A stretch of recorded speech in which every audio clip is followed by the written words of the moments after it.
ಶ್ರೀ ಕ್ಷೇತ್ರದ ಅಧಿದೇವತೆಗಳಲ್ಲಿ ನಮಸ್ಕರಿಸುತ್ತಾ, ಪರಮಪೂಜ್ಯ ಬಾಲಗಂಗಾಧರನಾಥ ಸ್ವಾಮೀಜಿಯವರನ್ನು ಸ್ಮರಿಸುತ್ತಾ, ಇಂದಿನ ದಿವ್ಯಚೇತನ ಪೀಠಾಧ್ಯಕ್ಷರಾಗಿರುವಂತಹ ಶ್ರೀ ಶ್ರೀ ಶ್ರೀ ಜಗದ್ಗುರು ಪರಮಪೂಜ್ಯ ಡಾಕ್ಟರ್ ನಿರ್ಮಲಾನಂದ ಸ್ವಾಮೀಜಿಯವರ ಪಾದಗಳಿಗೆ ನಮಸ್ಕರಿಸುತ್ತಾ,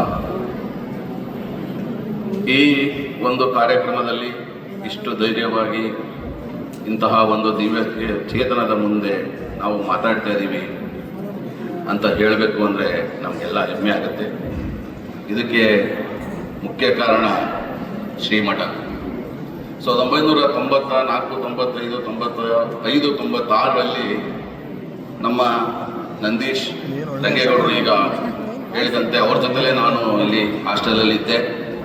3 ಹೊತ್ತು ಊಟ ಹಾಸ್ಟೆಲ್ದು. ನಮ್ಮ ಊರು ಮೈಸೂರು ಜಿಲ್ಲೆ ನಗರ ತಾಲೂಕು. ಸ್ವಾಮೀಜಿಯವರಿಗೆ ಒಂದು ಸಣ್ಣದಾಗಿ ವಿಚಾರ ನೆನೆಸಕ್ಕೆ ಹೇಳ್ತೀನಿ. ಈಗ 6 ತಿಂಗಳ ಹಿಂದೆ ನಾನು ಮೈಸೂರು ವಕೀಲರ ಸಂಘದಲ್ಲಿ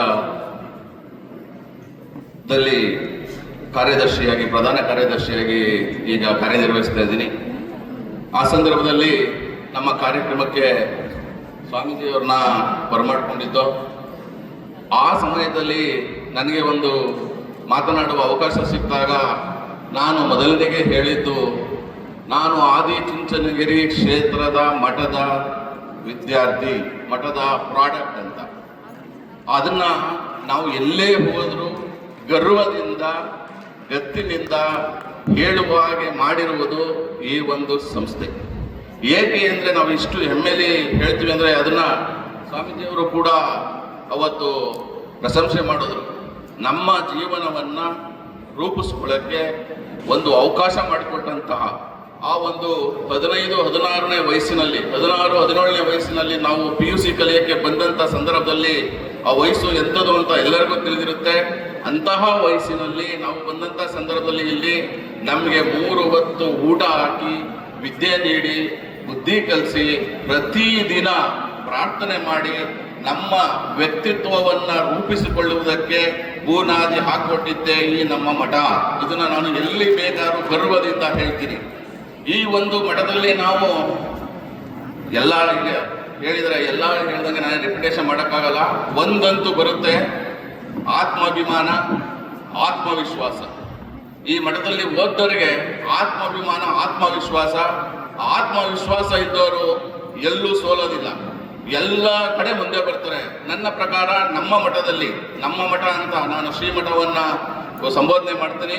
ನಮ್ಮ ಮಠದಲ್ಲಿ ಓದಿರುವ ಯಾವ ವಿದ್ಯಾರ್ಥಿಯು ತನ್ನ ಭವಿಷ್ಯವನ್ನು ಹಾಳು ಮಾಡ್ಕೊಂಡಿಲ್ಲ ಅನ್ನೋದ್ರ ಬಗ್ಗೆ ನಾನು ಸುಮಾರು ಎಲ್ಲ ವಿದ್ಯಾರ್ಥಿಗಳಲ್ಲೇ ಕೇಳಿ ತಿಳ್ಕೊಂಡಿದ್ದೀನಿ. ಎಲ್ಲರ ಭವಿಷ್ಯ ಯಾವುದಾದ್ರು ಅವರು ಮಾಡೋ ವೃತ್ತಿಯಲ್ಲಿ ಇಂಜಿನಿಯರ್ ಆಗ್ಬೋದು, ಡಾಕ್ಟರ್ ಆಗ್ಬೋದು, ವಕೀಲರಾಗ್ಬೋದು, ಜಡ್ಜ್ ಆಗಿದ್ದಾರೆ, ಸೈಂಟಿಸ್ಟ್ ಆಗಿದ್ದಾರೆ. ಈ ಎಲ್ಲ ಪ್ರಾಡಕ್ಟ್ಗೆ ನಮ್ಮ ಮಠನೇ ಕಾರಣ. ಈ ಮಠದ ಋಣವನ್ನು ನಮಗೆ ತೀರಿಸುವಂಥ ಒಂದು ಅವಕಾಶ, ಇನ್ನು ಇಷ್ಟು ದಿವಸ ನಾವು ದುಡಿತಿದ್ದೋ ನಮಗೆ ಊಟ ಬಟ್ಟೆಗೆ ಸಾಕಾಗುತ್ತೆ, ಒಂದು ಅವಕಾಶವನ್ನು ಮಹಾಸ್ವಾಮಿಗಳು ಮಾಡಿಕೊಟ್ರೆ ನಾವು ಖಂಡಿತವಾಗಿ ಅದಕ್ಕೆ ಬದ್ಧರಾಗ್ತೀವಿ ಅಂತ ನಾವು ಕೇಳ್ಕೊತೀವಿ. ಇನ್ನೊಂದು ವಿಚಾರ, RTB ಅವರು ಹೆಸರು ಹೇಳಿದ್ರು, ನಮ್ಮ ನಂದೀಶ್ ಅವರು 5 ಗಂಟೆಗೆ 4:45ಗೆ ಅವರು ಹೊಡೆದಿರೋ ಚಡಿ ಏಟು ನಾನು ಇನ್ನೂ ಮರ್ತಿಲ್ಲ. RTB ಅವರು ಇಲ್ಲೇ ಇದ್ರೆ ಬಂದು ಮಾತಾಡ್ಸೋರು. RTB ಅವರು ಅಷ್ಟು 4:45ಗೆ ಅವರು ನಮ್ಮನ್ನ ಬಡಿದೆಬ್ಬಿಸ್ತಿದ್ರು. 4:45ಗೆ ನಾವು ಓದಬೇಕಾಗಿತ್ತು. ಅದು ಮಠದ ಶಿಸ್ತು. ಸಂಜೆ ರಾತ್ರಿ 11 ಗಂಟೆ ತನಕನೂ ಸಹ PUCಯಲ್ಲಿ ನಾವು ಓದಬೇಕಾಗಿತ್ತು. ನೋಡಿ, ಈಗ ಸಿಟಿಗಳಲ್ಲಿ ಬೇಕಾದಷ್ಟು ಟ್ಯೂಷನ್ಸ್ ಬಂದಿದೆ.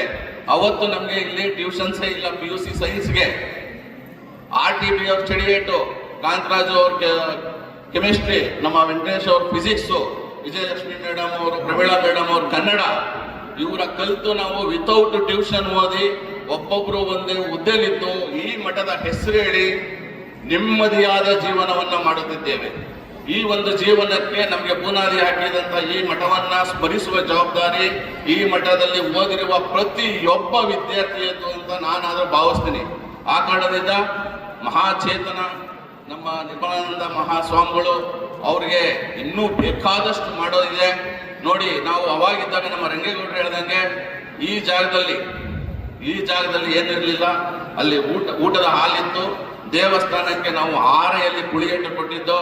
ಇನ್ನು ಬಾಲಗಂಗಾಧರ ಸ್ವಾಮೀಜಿಯವರ ಬಗ್ಗೆ ಹೇಳದಿದ್ರೆ, ಒಂದೇ ಸಾರಿ 100 ಲೋಡು ಮರಳು ಈ ದೇವಸ್ಥಾನ ಕಟ್ಟಬೇಕಾದ್ರೆ 100 ಲೋಡು ಮರಳು. ನಾವು PUC ಅವರಾದ್ರಿಂದ ಆ ದಿವಸ ಮರಳನ್ನ ಅನ್ಲೋಡ್ ಮಾಡೋದಕ್ಕೆ ನಾವೆಲ್ಲ ಬಂದು, ಕೆಲವೊಂದು ಟಿಪ್ಪರ್ ಇತ್ತು, ಕೆಲವೊಂದು ಲಾರಿ ಬಂತು.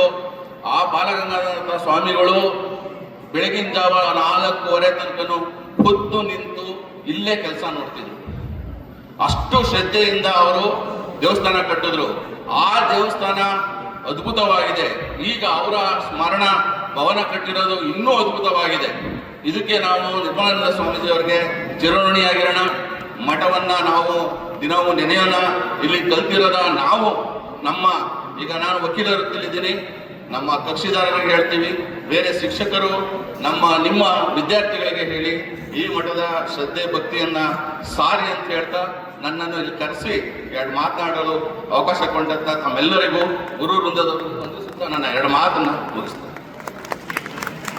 ಅತ್ಯದ್ಭುತವಾದಂತಹ ಆತ್ಮವಿಶ್ವಾಸ, ಆತ್ಮಾಭಿಮಾನ, ಜೊತೆಗೆ ಶ್ರೀ ಕ್ಷೇತ್ರದಲ್ಲಿ ಕಲಿತ ವಿದ್ಯಾರ್ಥಿಗಳ ಉಜ್ವಲ ಭವಿಷ್ಯವನ್ನು ಸ್ಮರಿಸಿ ಅಮೂಲ್ಯ ನುಡಿಗಳನ್ನಾಡಿದ ಸುಧೀರ್, ವಕೀಲರ ಸಂಘದ ಅಧ್ಯಕ್ಷರು, ಮೈಸೂರು, ಶ್ರೀಯುತರಿಗೆ ಶ್ರೀಮಠದ ಪರವಾಗಿ ಧನ್ಯವಾದಗಳನ್ನು ಸಲ್ಲಿಸ್ತಾ, ಇದೀಗ ಅನಿಸಿಕೆ ಅನ್ವೇಗೌಡ ಅವರು ಹಿರಿಯ ವಿದ್ಯಾರ್ಥಿ, ಚಿಕ್ಕಬಳ್ಳಾಪುರ, ಬೈರೇಗೌಡ ಅವರು ಹಿರಿಯ ವಿದ್ಯಾರ್ಥಿ, ಇದೀಗ ಸ್ವಾಮೀಜಿಯವರಿಗೆ ವಿಶೇಷವಾಗಿ ಭಕ್ತಿಪೂರ್ವಕವಾಗಿ ಶ್ರೀ ಕ್ಷೇತ್ರದ ಅಧಿದೇವತೆಗಳಲ್ಲಿ ಪ್ರಥಮವಾಗಿ ಭಕ್ತಿಪೂರ್ವಕವಾದ ನಮನಗಳನ್ನು ಸಮರ್ಪಿಸುತ್ತಾ, ಭೈರವೈಕ್ಯ ಜಗದ್ಗುರು ಶ್ರೀ ಶ್ರೀ ಶ್ರೀ ಬಾಲಗಂಗಾಧರನಾಥ ಮಹಾಸ್ವಾಮೀಜಿಯವರ ಪಾದಪದ್ಮಗಳಲ್ಲಿ ಭಕ್ತಿಪೂರ್ವಕ ಪ್ರಣಾಮಗಳನ್ನು ಅರ್ಪಿಸುತ್ತಾ, ಹಾಗೂ ಜಗದ್ಗುರು ಶ್ರೀ ಶ್ರೀ ಶ್ರೀ ಡಾಕ್ಟರ್ ನಿರ್ಮಲಾನಂದ ಮಹಾಸ್ವಾಮಿಗಳು ಸ್ವಾಮಿಗಳ ಪಾದಪದ್ಮಗಳಲ್ಲಿ ಭಕ್ತಿಪೂರ್ವಕ ಪ್ರಣಾಮಗಳನ್ನು ಅರ್ಪಿಸುತ್ತಾ, ಪರಮ ಪೂಜ್ಯ ಪುರುಷೋತ್ತಮ ಮಹಾಸ್ವಾಮಿಗಳು ಅವರ ಪಾದಪದ್ಮಗಳಲ್ಲಿ ಭಕ್ತಿಪೂರ್ವಕ ನಮನಗಳನ್ನು ಅರ್ಪಿಸುತ್ತಾ, ಪ್ರಸನ್ನನಾಥ ಮಹಾಸ್ವಾಮೀಜಿಗಳ